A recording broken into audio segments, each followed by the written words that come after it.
ஒரு பிரபலமான பேச்சாளர் ஒருமுறை ஒரு கூட்டத்தில் பேசும்போது இவ்வாறு கூறினார்: என் வாழ்வில் மிகச்சிறந்த நாட்களாக நான் கருதுவது நான் இன்னொருவருடைய மனைவியுடன் கழித்த நாட்களே என்று.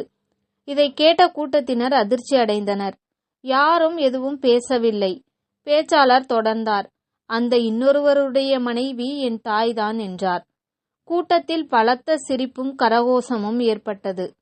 இதை கேட்ட பார்வையாளர்களிலிருந்த ஒருவர் வீட்டிற்கு சென்று இதனை தானும் தன் மனைவியுடன் கூறி வியப்பில் ஆழ்த்த வேண்டும் என்று நினைத்தார்.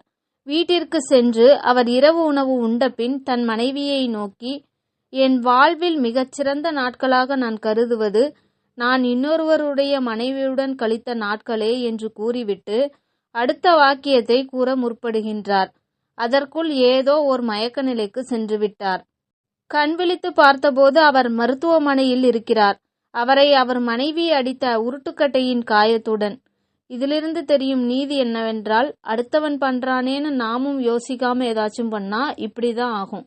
வீடியோ பிடிச்சிருந்துன்னா லைக் பண்ணுங்க, ஷேர் பண்ணுங்க, சப்ஸ்கிரைப் பண்ணுங்க. தேங்க்யூ.